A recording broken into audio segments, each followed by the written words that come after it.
Hey everyone, this is Phillips and Philip once again. Don't mind what's gonna happen in the background.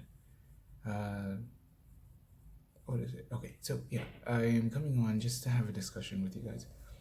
Um, I'm studying the Bible right now, trying to gather God's thoughts and what He's placed on my heart for another video.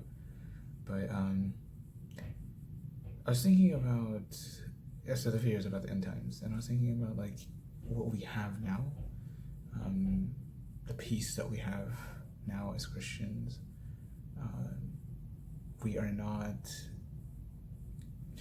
Okay, I'll just start from the beginning. What prompted this video was the thought that I had.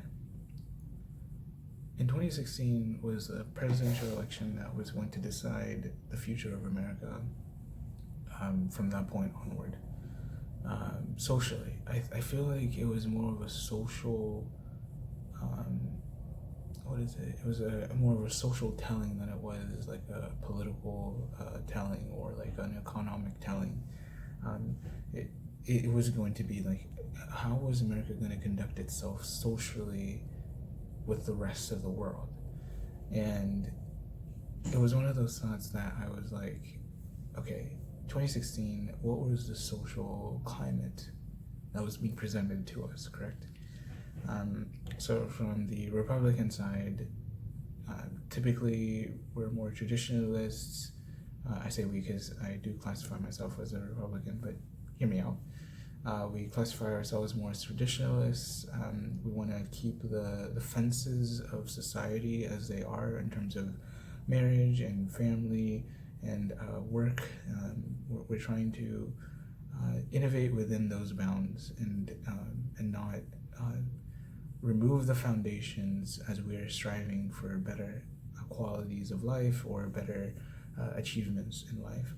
I was thinking of it that way, right? Like, and that's the social impact that we typically have. We have it's more so centered first in the individual person, then in the family, then in the workplace, then in the larger society. That's how the influence propagates out. And then I was looking at like the Democratic Party. It's more of a these are the issues that are plaguing a good majority of people. So let's attack those issues on such a large scale instead of looking more so at the individual. Because it may not look like that to like a Democrat, right? In terms of, oh, I am trying to I'm trying to influence this particular part of society. For example, I'm trying to. Okay, let's continue. So, yeah, their Democrats are more issue based, right? There's poor in the cities. There is oppression in different forms. Maybe it's government, maybe it's in the workplace and society at large. These are things that are affecting large groups of people. Let's attack them in that manner. And it's interesting to think of it that way because, that's what I saw in both cases, right? The Republicans were handling these are the things that need to be handled, right? Jobs, whatever, everyone wants jobs and whatnot. But the way they went about them was interesting to me. So I care more about the social issues in terms of how they impact people and their understanding of themselves.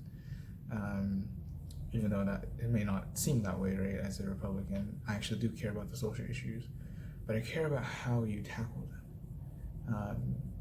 And one of I tell my friends this all the time. That's why I'm like hesitating to say it because it's always funny whenever I say this line of this person because most people tune out, but hear him out. And he actually echoes this in the Bible. Jordan Peterson is a pretty controversial person, and he is first he is a professor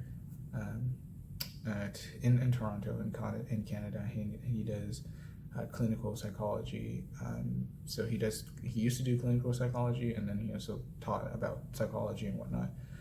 And something that he pointed out was In the Christian faith and in many religions, as he was analyzing them, the Christians tend to prioritize personal responsibility.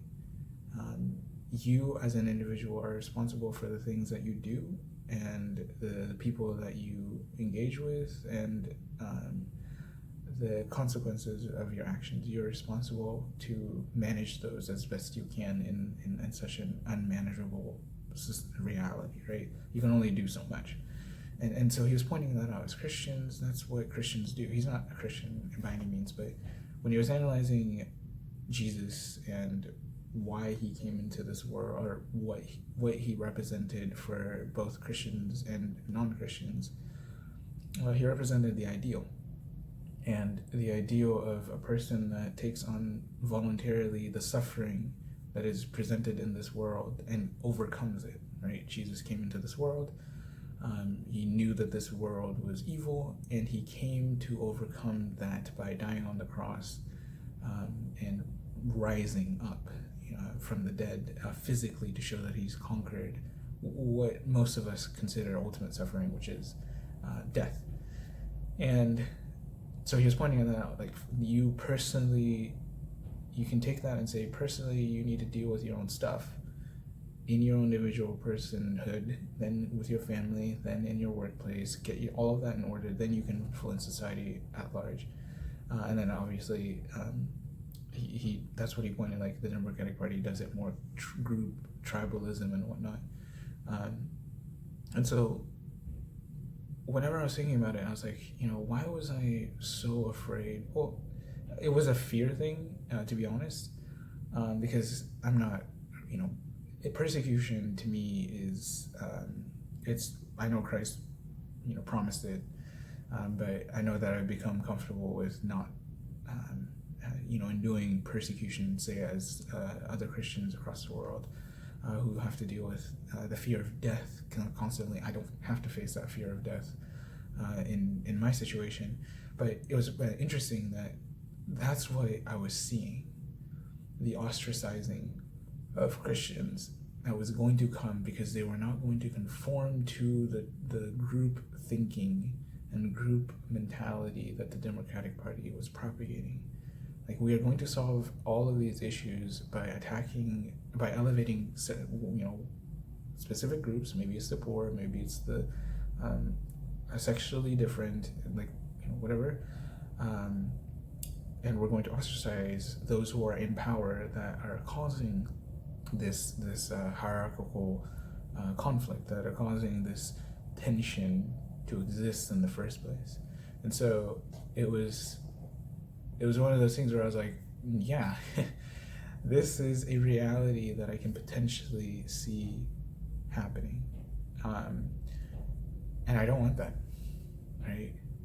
I really don't want that. I don't want the government to impose their ideologies upon me on how I should think, for the fear that I'm going to either upend the efforts of uplifting whole groups of people in this specific way, and also, being ostracized for not thinking that way, because I have that individualistic Christian mindset of, I have my own problems, I need to deal with my own problems before I start trying to deal with everyone else's problems.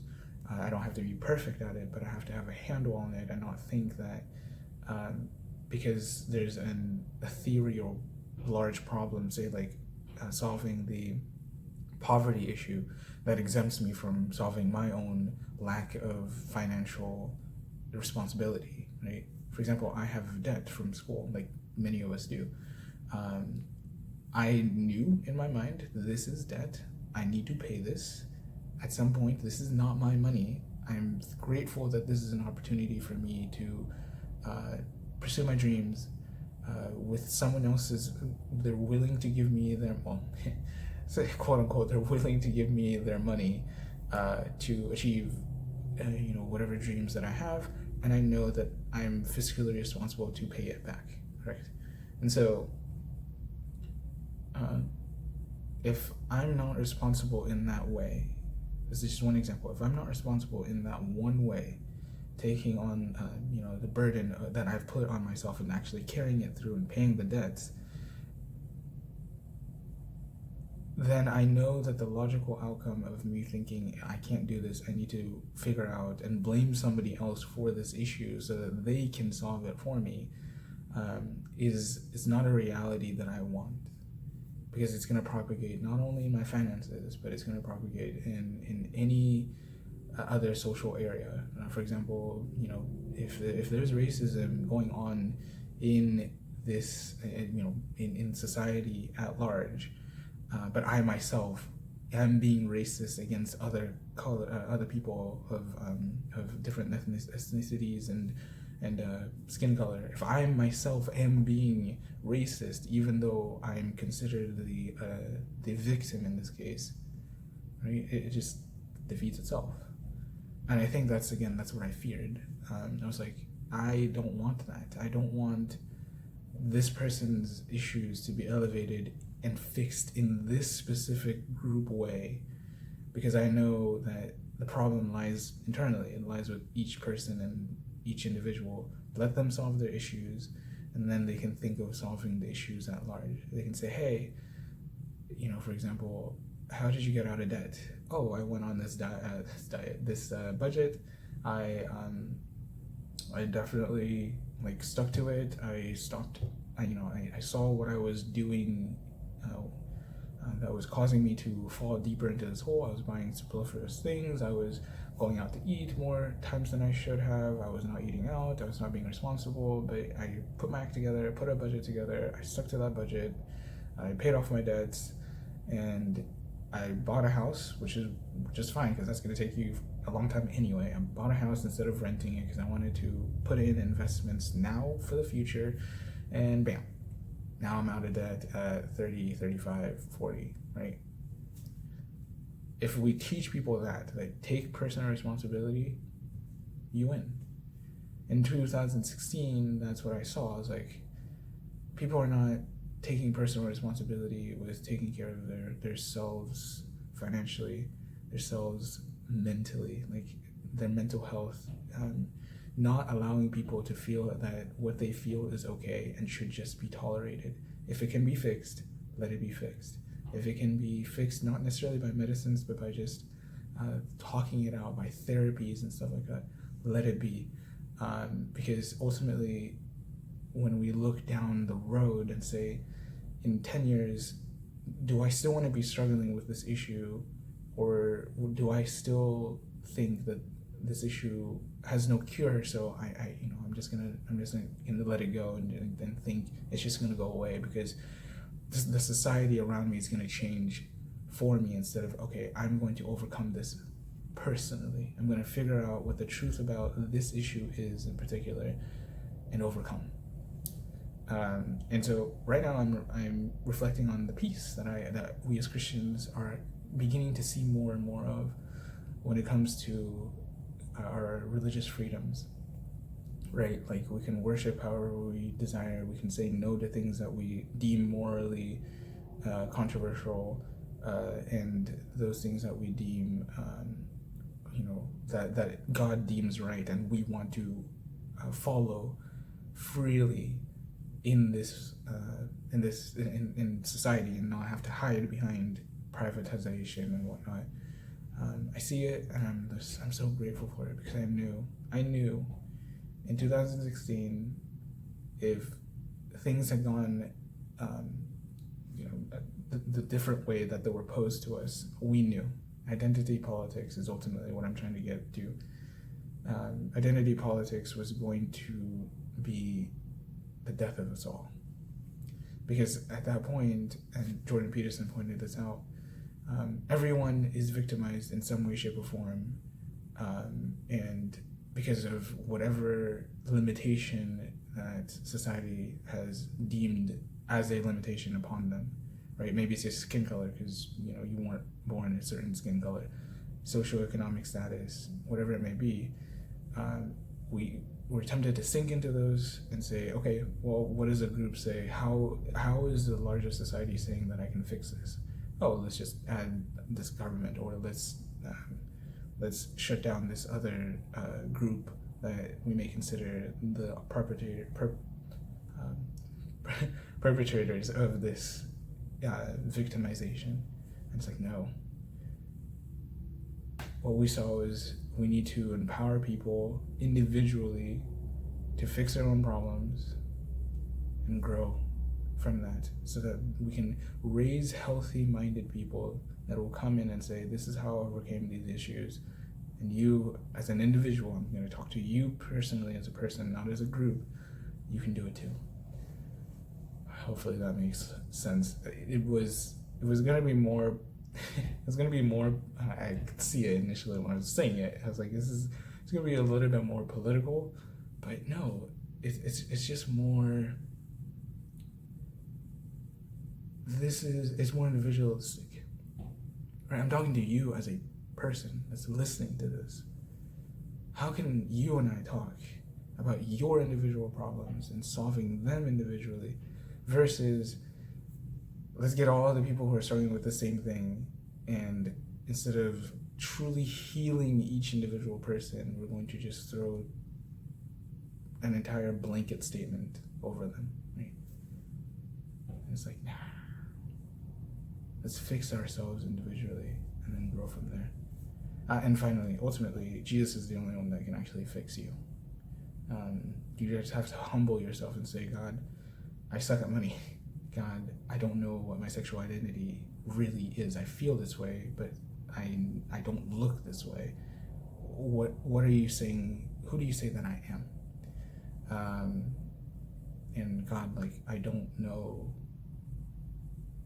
if you're real, if you exist, and what that means for me as a person, as a human being, to live that out into this world.